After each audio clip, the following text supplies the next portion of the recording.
If you criticize religion, then every so often somebody will say to you quite disapprovingly, you may not have faith in God, but you could show a bit more respect for those people who do.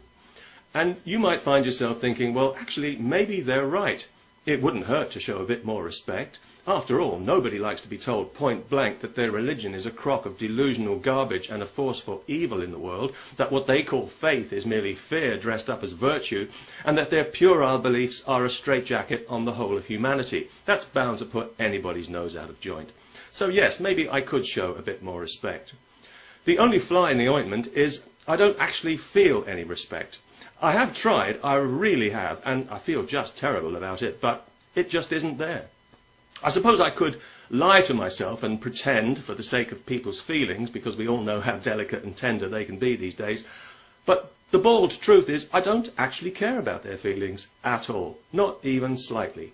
And of course I realise that should weigh heavily on my conscience, but luckily my conscience knows when it's being bullied and manipulated, so it doesn't care either. My conscience knows that there is no earthly reason for anybody on this planet to respect religion in any way. Indeed, purely on the evidence religion itself provides in such regular abundance, there's every reason to actively disrespect it to the point of outright abuse. And quite frankly, the fact that religion gets so little abuse compared to what it really deserves, I can only attribute to the unbelievable tolerance, restraint, and plain good manners of atheists and secularists everywhere. So if you are a religious person, and if you're thinking of demanding more respect for your beliefs, please try to bear in mind that you and your religion are already getting way more respect than you've ever deserved. Your faith is a joke. Your God is a joke. He's so absurd, he's an embarrassment even to people who don't believe in him. And he and you still have it all to prove. So far, no proof has been forthcoming, nor is it likely to be, as we all well know. So respect, I'm afraid, is out of the question. The best you could hope for is amused incredulity, and that would be on a good day. People say, well, you can only truly understand faith when you have faith, which I take to mean when you've suspended your critical faculties and hypnotized yourself into believing a load of fascist nonsense about your eternal soul, then you'll understand faith. Well, I can certainly believe that. Faith peddlers like to put themselves beyond question by claiming that their faith transcends reason, the very thing that calls it to account. How convenient. Yes, faith transcends reason the way a criminal transcends the law. The word transcendent is very popular with religious hustlers because they never have to explain precisely what they mean by it, other than some vague, superior state of understanding, more profound than mere reason, which is crude and simplistic next to the subtleties and profundities of belief without evidence.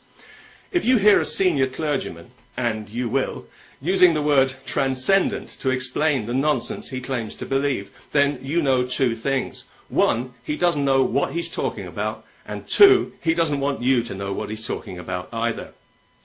Faith doesn't transcend reason at all. Faith sidesteps reason. It runs away from reason because reason threatens its cosy bubble of delusion. So faith disqualifies reason the way a Dutch criminal court disqualifies truth and witnesses, and for much the same reason.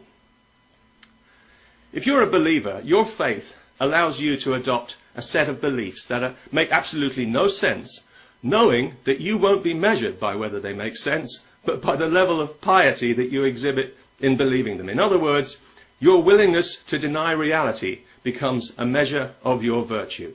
No wonder religion is so popular. But what a price you pay for this virtue.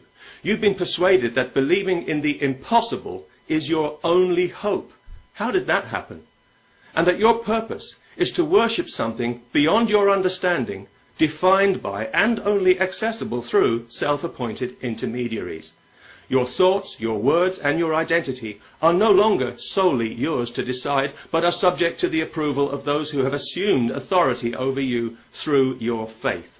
The people who've told you that you were born with something wrong with you. Come on, in a state of sin, no less. A condition that can only be cured by complete submission and obedience to them. Surprise, surprise, from the moment you're born to the moment you die. And if all this doesn't exactly flatter your ego, and why should it, don't worry, we can give it a special name to make you feel better and persuade you that you've still got some dignity. Let's call it faith, and let's deem it to be the highest and most noble and profound of all virtues, And let's pretend that it comes from within, when we all know that nothing about your religion is allowed to come from within, because that would give you strength and freedom, the two things your religion wants as far away from you as possible.